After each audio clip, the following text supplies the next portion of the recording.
आज मैं आपको फिर उन दिनों का वाक़या सुनाने लगा हूँ जब मैं अमेरिका की एक मस्जिद में रहा करता था।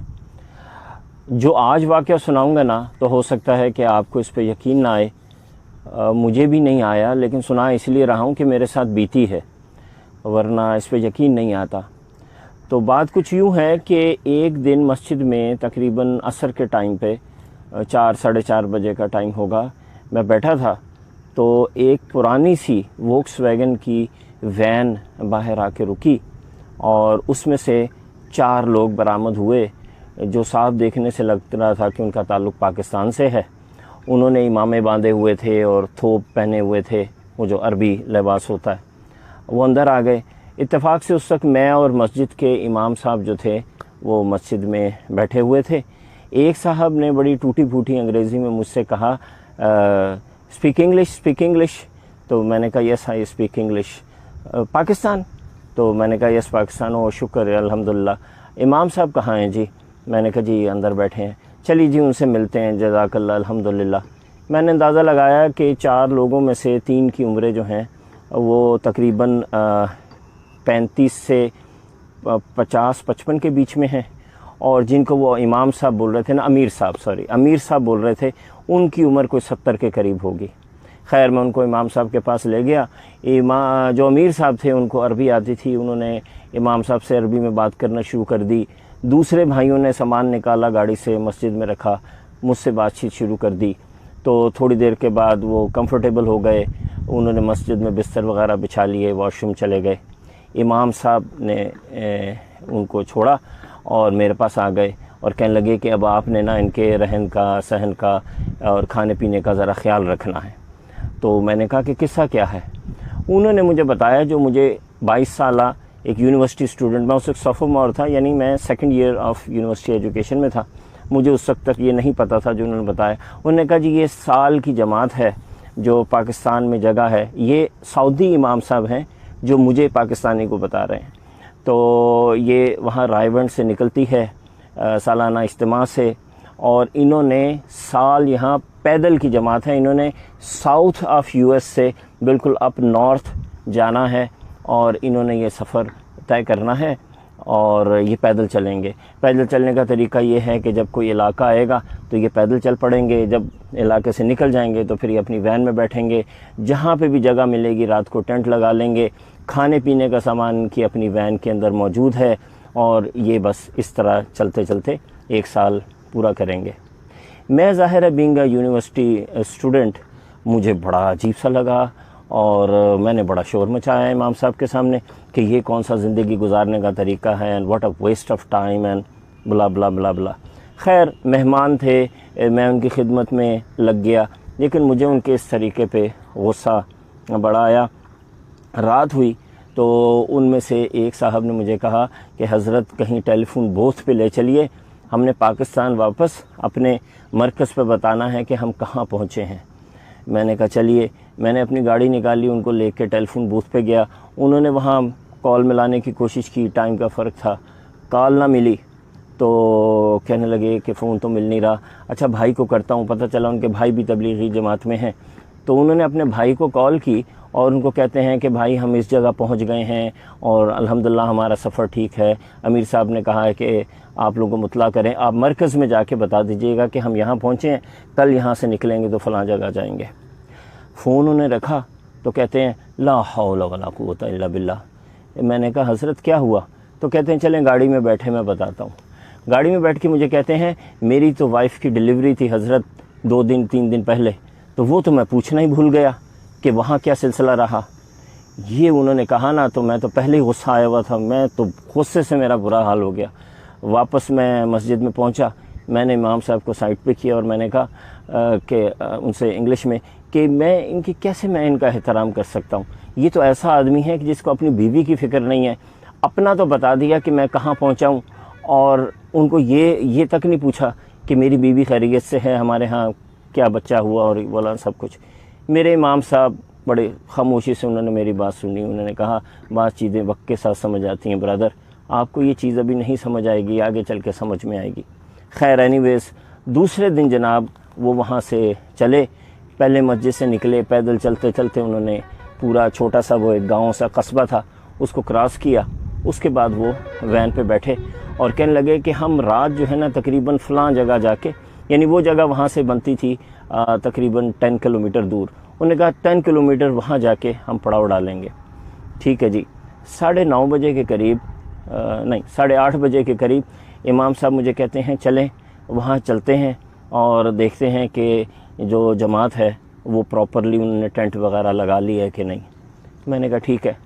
तो मैं उनके साथ गाड़ी में बैठ गया, हम चलना शुरू हुए। रास्ते में हम देखते जाते थे, अंधेरे में कहीं रोशनी नज़र आए, टेंट नज़र आए। आखिर जाके हमें थोड़ा आगे जब हमने शहर से निकल गए तो अंधेरे में बिल्कुल एक जगह टेंट लगा नज़र आ गया, वो बत्ती सी जल रही थी। हम वहाँ पहुँचे तो वहाँ जब मैंने टेंट लगा देखा उस जगह पे, तो मेरे तो जिस्म में ना एक कपकपी दौड़ गई। मैं हैरान परेशान। मैंने इमाम साहब को कहा कि ये तो फ़लाँ चर्च की जगह है, ये उनका पार्किंग लॉट है, ये जो पीछे है ये खाली जगह नहीं है, ये तो चर्च की जगह है। अच्छा, वहाँ सिलसिला यूँ है अमेरिका में, टेक्सास में, मुझे नहीं पता अब क्या है सिलसिला। उस वक्त तो ये था कि अगर आप किसी ने आपकी ज़मीन से गुज़रे बग़ैर इजाज़त के या वहाँ ठहर गए तो आप उनको गोली मार सकते हैं और आपको किसी किस्म का कोई लॉ जो है ना आपके ख़िलाफ़ काम नहीं करेगा।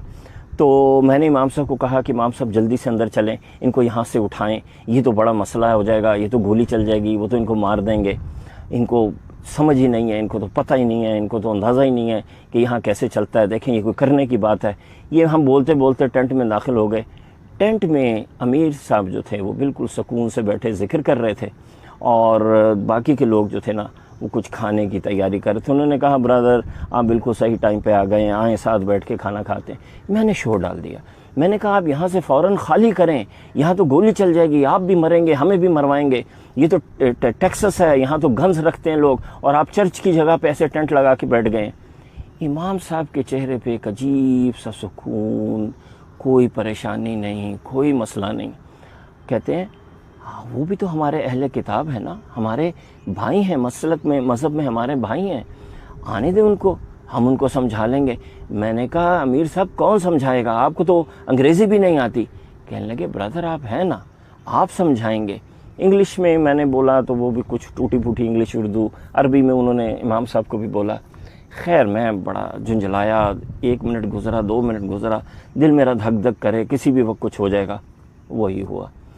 अचानक हमें ना बाहर गाड़ियों की लाइट्स, ये जैसे पीछे आप इलाका देख रहे हैं तो इसमें से लाइट्स ना टेंट के अंदर आते नज़र आई। किसी ने माइक, वो जो लाउड स्पीकर होता है, पकड़ा और अंग्रेज़ी में टिपिकल टेक्सास के एक्सेंट में बोला कि ये आप लोग फ़ौरन यहाँ से निकलो, कौन हो वरना हम गोली चला देंगे और ये सब कुछ।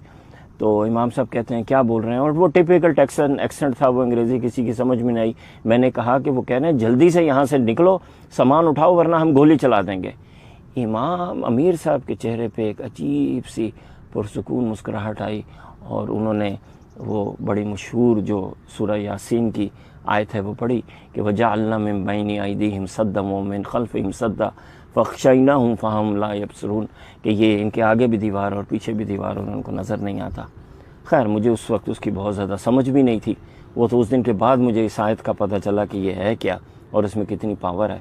तो हमारे इमाम साहब भी ऐसे सर झुका के, हाफिज़ुल कुरान थे, आलिम थे, उन्होंने भी ऐसे सर झुका लिया और साथ ही एक आखिरी वार्निंग उन्होंने दी। 1 मिनट की खामोशी हुई और ताबड़तोड़ गोलियां चलना शुरू हो गई। इतनी तेज़ी से इतनी गोलियां उन्होंने चलाई कि बस ऐसे लग रहा था कि वॉर जोन है। और गाड़ियां भी इतनी ही दूर खड़ी थीं जितना मैं हूं और ये पीछे थोड़ा सा ये जो खुला इलाका है। गोलियां चलती थीं और एक गोली टेंट को नहीं लग रही थी। समझ नहीं आ रही थी कि गोलियां कहाँ से जा रही हैं। आवाज़ भी आती थी कि गोलियां आसपास से गुजर रही हैं और वो एम भी खैमे का कर रहे थे, टेंट का कर रहे थे, क्योंकि उन्हें लग रहा था जैसे कोई जिन आ गए यहाँ पे, पता नहीं कोई क्रिमिनल्स हैं। जितनी उन्होंने गोलियां चला सकते थे वो अगले 15-20 मिनट तक वो लोग गोलियां चलाते रहे। जब उनके मैगजीन्स बिल्कुल खाली हो गए ना तो इमाम साहब, अमीर साहब मुझे कहते हैं कि भाई जाइए उनको बताइए कि हम कौन हैं और किस लिए आए हैं। तो मेरे तो जान नहीं, मैं तो बाहर जाने की हिम्मत नहीं। इतनी गोलियां मैंने अपनी लाइफ में पहली दफ़ा चलती देखी थी और वो भी पॉइंटेड एट मी, मेरी तरफ। मैंने कहा किसी एक भाई को मेरे साथ भेजिए, मेरी तो टांगें कांप रही हैं। उन्होंने एक भाई को साथ भेजा, उन्होंने कहा आओ भाई इसमें क्या बात है, आप चलिए आप गुफ्तगू करें, मैं आपके साथ खड़ा हूँगा। बाहर मैं पहुँचा हूँ तो तकरीबन 4 ट्रक थे, उनके अंदर 7-8 लोग थे, और जैसे टेक्सास के आप फिल्मों में देखते हैं मोटे मोटे भारी भारी जीन्स पहनी हुई, गन्स पकड़ी हुई। वहाँ पे मैं पहुँचा ना तो वो तो हक्का भक्का ऐसे हैरत से मुझे देखने लगे। कहते हैं हु आर यू गाइस, आप लोग हो कौन? मैंने उनको कहा कि जी ऐसे हम दीन के काम करते हैं, मुसलमान हैं, आपके भाई हैं, हमारा मज़हब भी हज़रत इब्राहीम से चला है, आपका भी चला है। वो तो बिल्कुल उनके पास लफ्ज़ नहीं थे। उन्होंने कहा आप ज़िंदा हो?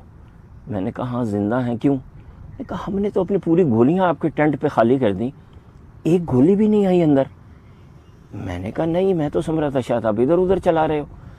तो वो चूंकि मेरा एक्सेंट जो था वो टेक्सास वाला था और मैं उनसे बड़ा डाखाना मिला लिया कि I live at that place and I do this kind of work. तो वो कहने लगे कि ये, और मैंने अपने आप को अलग कर लिया। मैंने कहा ये पाकिस्तान से आए हैं, I live here and I am just here to see them. मैंने कहा ये लोग कौन हैं कि जिनके ऊपर एम करके हमने गोलियां चलाई हैं और एक गोली भी इनको नहीं लगी? मैंने कहा फिर तो अब यही है कि आप अंदर आ जाओ और वो खाना खाने लगे हैं, साथ बैठ जाओ।